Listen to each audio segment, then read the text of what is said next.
नमस्कार दोस्तों, आप देख रहे हैं ईटी हिंदी का मार्केट रिपोर्ट कार्ड।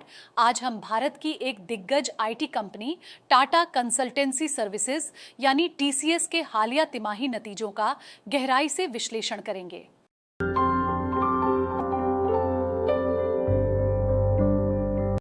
टीसीएस ने 30 जून 2025 को समाप्त हुई तिमाही के लिए अपने वित्तीय परिणाम घोषित किए हैं। एक निवेशक के तौर पर इन परिणामों को समझना बेहद जरूरी है ताकि आप कंपनी के प्रदर्शन और भविष्य की संभावनाओं का सही आकलन कर सकें। सबसे पहले यह जानना जरूरी है कि टीसीएस क्या करती है। यह एक प्रमुख वैश्विक आईटी सेवा, परामर्श और व्यावसायिक समाधान प्रदाता है। आसान शब्दों में कहें तो यह दुनिया भर की कंपनियों को टेक्नोलॉजी से जुड़ी सेवाएं और सलाह देती है, जिससे वे अपने काम को बेहतर तरीके से कर सकें। इन वित्तीय परिणामों का audit BSR and company LLP द्वारा किया गया है, जिन्होंने अपनी अनमॉडिफाइड ऑडिट ओपिनियन दी है। इसका मतलब है कि ऑडिटर्स ने इन परिणामों को विश्वसनीय और सटीक पाया है, जो एक निवेशक के लिए बहुत अच्छी खबर है। चलिए अब कंपनी के वित्तीय प्रदर्शन पर एक नजर डालते हैं। इस तिमाही में कंपनी की रेवेन्यू फ्रॉम ऑपरेशंस यानी मुख्य व्यवसाय से होने वाली आय 63,437 करोड़ रुपए रही। ये कंपनी की बिक्री का सीधा संकेत है। पिछले साल की इसी तिमाही यानी 30 जून 2024 के मुकाबले यह आय लगभग 824 करोड़ रुपए बढ़ी है। यह दर्शाता है कि कंपनी लगातार अपने व्यवसाय का विस्तार कर रही है, जो एक सकारात्मक संकेत है। कंपनी की कुल आय, जिसे टोटल इनकम कहते हैं, इस तिमाही में 65,097 करोड़ रुपए दर्ज की गई है। इसमें मुख्य व्यवसाय से होने वाली आय के साथ साथ अन्य स्रोतों से प्राप्त आय भी शामिल है। अब बात करते हैं मुनाफे की। प्रॉफिट फॉर द पीरियड यानी तिमाही के लिए कंपनी का शुद्ध लाभ 12,819 करोड़ रुपए रहा। यह वह राशि है जो सभी खर्चों और टैक्स चुकाने के बाद कंपनी के पास बचती है। पिछले साल की इसी तिमाही के मुकाबले शुद्ध लाभ में लगभग 714 करोड़ रुपए की वृद्धि हुई है। यह दर्शाता है कि कंपनी न केवल अपनी बिक्री बढ़ा रही है, बल्कि अपने खर्चों को भी प्रभावी ढंग से प्रबंधित कर रही है, जिससे उसकी लाभप्रदता बढ़ रही है। कंपनी की टोटल कॉम्प्रिहेंसिव इनकम इस तिमाही में 14,100 करोड़ रुपए रही। इसमें शुद्ध लाभ के अलावा अदर कॉम्प्रिहेंसिव इनकम भी शामिल होती है, जो कंपनी की वित्तीय स्थिति का एक व्यापक दृष्टिकोण प्रदान करती है। एक निवेशक के लिए अर्निंग्स पर इक्विटी शेयर यानी ईपीएस बहुत महत्वपूर्ण होता है। इस तिमाही में टीसीएस का बेसिक और डाइल्यूटेड ईपीएस 35.27 रुपए रहा।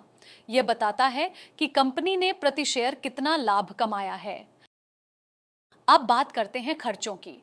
एम्प्लॉई बेनिफिट एक्सपेंसेस यानी कर्मचारियों पर होने वाला खर्च इस तिमाही में 37,715 करोड़ रुपए रहा। यह कंपनी के सबसे बड़े खर्चों में से एक है। कंपनी के कुल खर्च 48,118 करोड़ रुपए रहे। खर्चों का प्रभावी प्रबंधन कंपनी की लाभप्रदता के लिए महत्वपूर्ण है। कंपनी के बोर्ड ऑफ डायरेक्टर्स ने 11 रुपए प्रति इक्विटी शेयर का अंतरिम लाभांश यानी इंटरिम डिविडेंड घोषित किया है। यह कंपनी के मुनाफे का वह हिस्सा होता है जो वह अपने शेयरधारकों को देती है। यह लाभांश उन इक्विटी शेयरधारकों को सोमवार 4 अगस्त 2025 को भुगतान किया जाएगा, जिनके नाम बुधवार 16 जुलाई 2025 को रिकॉर्ड डेट पर कंपनी के सदस्यों के रजिस्टर में दर्ज होंगे। पिछले वित्तीय वर्ष यानी 2025 के लिए कंपनी का कुल लाभांश 126 रुपए प्रति शेयर था। यह दर्शाता है कि कंपनी अपने शेयरधारकों को नियमित रूप से पुरस्कृत करने में विश्वास रखती है। बैंकिंग, वित्तीय सेवाएं और बीमा यानी बीएफएसआई सेगमेंट टीसीएस के लिए सबसे बड़ा राजस्व स्रोत बना हुआ है। इस तिमाही में इस सेगमेंट से 24,736 करोड़ रुपए का राजस्व प्राप्त हुआ। इस सेगमेंट का परिणाम यानी सेगमेंट रिजल्ट 6,216 करोड़ रुपए रहा।